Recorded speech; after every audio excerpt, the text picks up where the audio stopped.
Thank you for joining us. This is the Youth Perspective Podcast by ICYF. And today we have a very special guest in the house. And he also happens to be the president of the Islamic Cooperation Youth Forum. So we're going to be learning a lot about what ICYF is doing for the Muslim youth in the OIC region and beyond. So without further ado, Mr. President, thank you very much to the Youth Perspective Podcast. You're our first host. And I believe this is going to be the beginning of a very interesting journey. Thank you very much for joining us, Mr. President. Thank you very much, Brother Amin Bey. It's a great pleasure for me and honor for me to be here. And also, it's a privilege to be the first of such an influential series. Thank you very much for inviting. All right, so Mr. President, I'm going to ask you the first question. Some people know what is ICYF, but they don't really know what's going on. What is ICYF doing? They don't know the beautiful project that you're doing for the Muslim youth.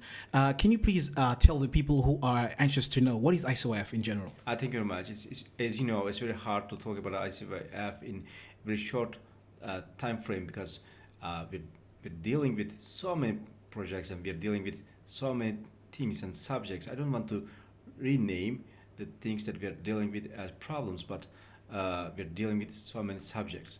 But if it's have to be brief due to time constraint, the Islamic Cooperation Youth Forum is an youth-oriented organization that provides opportunities for the youth by creating platforms for dialogue, cooperation, economic empowerment, skill building, and diplomacy. As the Fourth General Assembly held in August 2021, we have 65 member organizations from 46 different countries and also from other non-member states, other regions of the world. And these youth organizations are either representing their national youth communities or also they're representing the diaspora, Muslim diaspora in non-member states. So I can proudly say that I see in ICYF General Assembly we have youth organizations from all around the world, from all around the continents, and from different regions of the world. And we are very ready and welcoming to hear the voice of all of the youth from all around the world.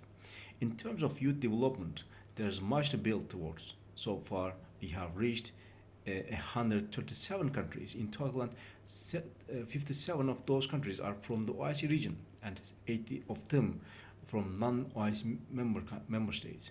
There are more than 1.75 billion youth worldwide, as you know, and near two-thirds of them are from the OIC member states. Since January 2019 till now, we have implemented more than 100 projects and programs, and we have been a main partner and sponsor or co-sponsor of many projects organized by our partners as well. And the work we do can be summarized in 7 different titles, and we call them as the 7 pillars. These are priority areas of youth, and also we want to structure these 7 pillars as the pillars which the youth can raise upon them. And namely, these 7 pillars are culture, social awareness, economic empowerment, environment, art, youth development, and networking. And all of them are designed in line with the OIC Youth Strategy. Also, they're designed and implemented in accordance with the United Nations Sustainable Development Goals. For us, these pillars represent the urgent needs of our young people in their economic and intellectual development. And any interested person are welcomed to our social media accounts and our internet website to check what we are doing in ICYF, and they also can discover the links and relations between the ICYF projects and OIC goals and the SDGs as well. Okay, thank you very much for explaining in detail what ICYF is doing. Mr. President, you were talking about economic empowerment, and right now ICYF, I believe, is doing a lot of projects to help the youth to empower themselves.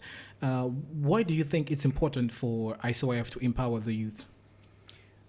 First of all, the empower the youth means that empowering the world not only for tomorrow but also for today.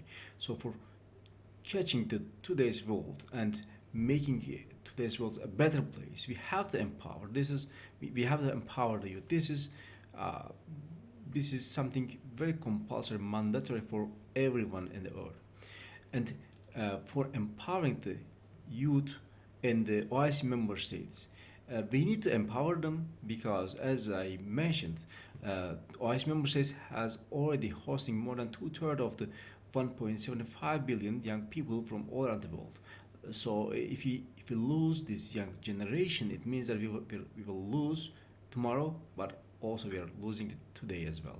And unfortunately, once we are checking the reports of United Nations or OIC, or while we are checking our reports on status of youth, which is published in every 2 years by ICYF in partnership with the CESRIC and other high-level, very respected international institutions, you can see that the first and immediate problem of the all youth from the OIC member states, I mean, if you want to call it as a Muslim youth, they are economically very disadvantaged group. And so we have to have this vulnerable group of people. And in this regard, we are giving a real importance and special importance to the economic empowerment projects. And now I'm proudly say that we are making this podcast broadcast from our new incubation center, which will be an anchor project on economic empowerment leg of ICYF economic empowerment project. And we are, as you know, we have created this incubation center with several partners, especially with the Presidential Investment Office of Turkey and also the Bilişim Vadisi, the Innovation Valley of Turkey, and also several other respected partners.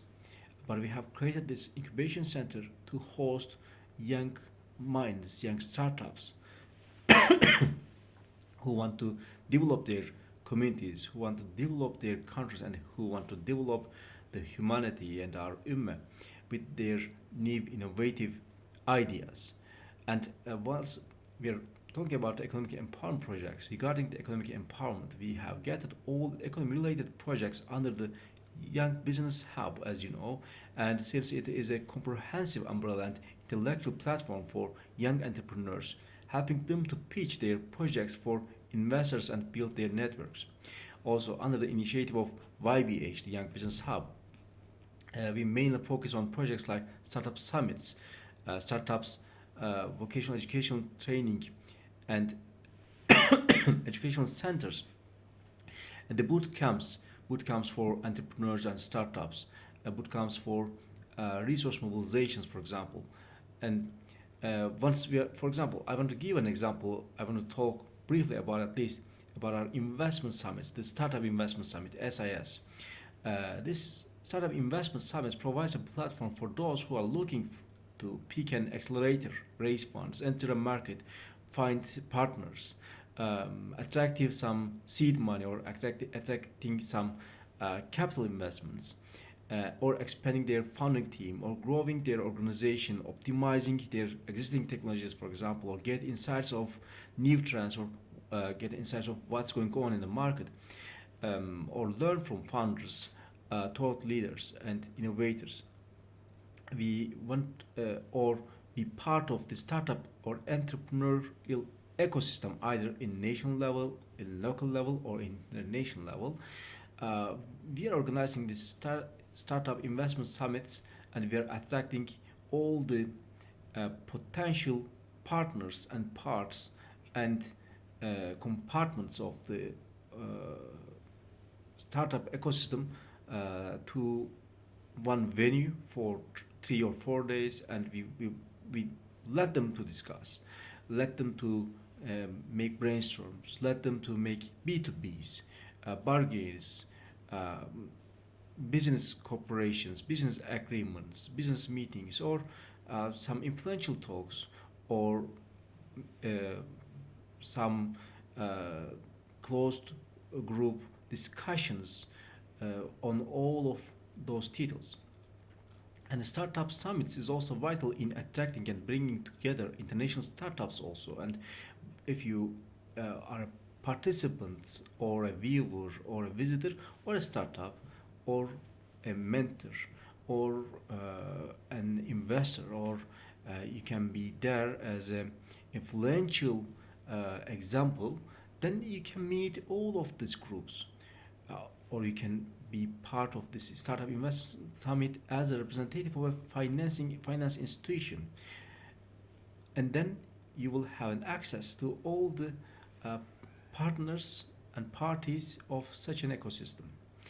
And so we see that this is very, very feasible and also beneficial and also fruitful for all the participants. By creating such mediums, we want to increase the interactions between the parties of this ecosystem. And we wish that this kind of initiative of ICYF and all other such initiatives will lead and startup and entrepreneurial development or entrepreneurs leaded development, which will create more equal opportunities for all of the people of this world. And if I would like to talk about Azerbaijan Culture and Investment Summit, which had been organized in 2022 of October. Young Business Hub Entrepreneurship Investment Summit, Bahrain in November 2019, or if I would like to talk about the Kazan OIC Youth Entrepreneurship Forum, which are organized by ICYF annually, I can say that all of them are resulted and lead very innovative cooperations, partnerships, and agreements between both the startups, both the young peoples, and also the investors and other partners and players of this ecosystem. And once we are talking about vocational educational training and entrepreneurial development, it is also an essential part of the economic empowerment projects. Lastly, once I was in Niger in, I think, November of 2021, I think 1 or 2 months ago, we had a chance to organize an inauguration ceremony for our vocational educational center in a very remote area of Niger. And unfortunately, this area was hit very recently by some terrorist organizations, and unfortunately, the unemployment rates and also even the illiteracy rates among the young people were very high at that region, and this leads the young people in that region to an hopeless and lives. So we want to offer them a new chance by offering them a vocational education, especially on agriculture and fish breeding, which is a necessity in the market in that region and in Niger also in the Sahel region as well. And in our projects, which we have created this project with the partnership of TIKA of Turkey and also government of Niger. Now this facility is offering 200 new jobs for young people. Also, this facility is offering I think 300 young people for 6 months in vocational education. So after this education of 6 months, they can run their own farm about agriculture, or they can run their own fish breeding facilities as well. And then I have been to Lebanon, I think again in the October of 2021 or November of 2021, 1 or 2 months ago, and I had delighted to be part of inauguration ceremony for our again vocational educational center on agriculture in 3 different regions of Lebanon. Unfortunately, the Lebanese youth also suffered from unemployment and shrinking market on unemployment also. And then in these facilities, we are offering for each facility new employment for 100 new young people. And also we are offering some courses on vocational education. We are trying new agricultural products which can be cultivated afterwards. so we are chasing this vocational educational training facilities as well with the help of governments, of course. But this vetted is important for focusing on lifelong education, and once you are graduate from vocational education and you have a certificate either in service sector or in manufacturing sector, then you will have a new access to the employment market. You can either produce some goods to sell, or you can produce services to be hired. And I guess we will expand our vocational education courses. Also, I want to mention that by the LMS, Learning Management System, we by using the online platforms, we will offer online courses on vocational education as well, inshallah, in the next 1 or 2 months. Okay, thank you very much, Mr. President. So now, according to the president of the Islamic Cooperation Youth Forum, he's telling us about the different projects that ICYF is doing, not only in specific regions, but as he mentioned, they are also doing projects in Africa and different parts of the world to make sure that the youth are benefiting from education, especially lifelong education. So I believe that these type of projects are going to contribute not only to their local economies, but to the region as well. Correct. Since, as you said, we have a lot of young people in the OIC region, and since we have more young people, it's the duty of organizations like ICYF to empower them, to give them the skills, to make them at least to be competitive on the job market as well, and to contribute to the development of their own countries. So thank you very much, Mr. President, for highlighting that part. So, Mr. President, before you go, I know right now there are a lot of young people who are trying to create different projects during the pandemic, and they're also trying to create something, but it's very difficult for them. Do you have any words of inspiration or to encourage them, to any youth who's going to be watching this podcast later or listen to it? Do you have any words to inspire them or to tell them that they're going to make it in the future and that they need to keep trying to make their countries as well as their regions better? Thank you very much. But unfortunately, I am one who wants to be inspired, so I'm very far away from being inspiring one. Okay. But first of all, I think for a person it's good to focus on and be the best as possible as he or she can be. Yes. In his or her own job. So let's pick a subject for him or herself. Yes. And let's work hard on it, and let's be the best of it as possible as he or she can do. But on the other hand, a person should know about everything in the world also. Nowadays we are enjoying the benefits of our age of communication. So the information is flowing like a flood Yes. to us, to each of us, not some chosen ones, but to each of us. And this is a new thing in the human history. Before the information was the power. The motto was the information Yes. is power. But now information is the burden. Yes. So a person has to know about everything, and has to enjoy about this information flow daily, minutely, or secondly information flow. But on the other hand, also we have to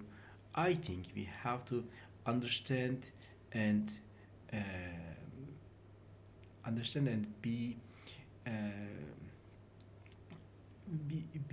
and recognize that this information inflation or information flood is also dangerous. So we have to understand that we have to control this information also. We have to know about everything. It's a responsibility, but it's also a burden. But it's also an enjoy, Yes, and of it's course. also suffering. Yes, of course. Two Two things at the same time. definitely, Of lots course. of things at the course. same time. Of course. But as you know, in our belief, we know that nothing comes freely Yes, in this of course. earth. Of course. All the nima has some course. kulfa. So this information is a very fruitful thing. We are benefiting from this, but also we have to recognize about the negative sides of this burden as well. And yes, we have to know about everything, but we have to focus on and have to be best of one thing as well. All right, thank you very much. So you heard it for yourself. Very inspiring words from the president of the Islamic Cooperation Youth Forum, who has joined us today for the first episode. So I would like to thank you once again, Mr. President, for sparing your time to come and talk to the youth. And this podcast is going to be here on Spotify, on Apple, iTunes as well. So make sure you listen to it and you subscribe. Also, you can follow us on social media, ICYF Forum, that's the Islamic Cooperation Youth Forum. And you can also follow our other social media sites as well, YBH, that is Young Business Hub. So thank you very much for tuning in. We'll be back with a brand new episode. Thank you very much. And please keep in touch with ICYF and follow us. Thank you very much. Have a nice day. All right. Thank you very much, Mr. President.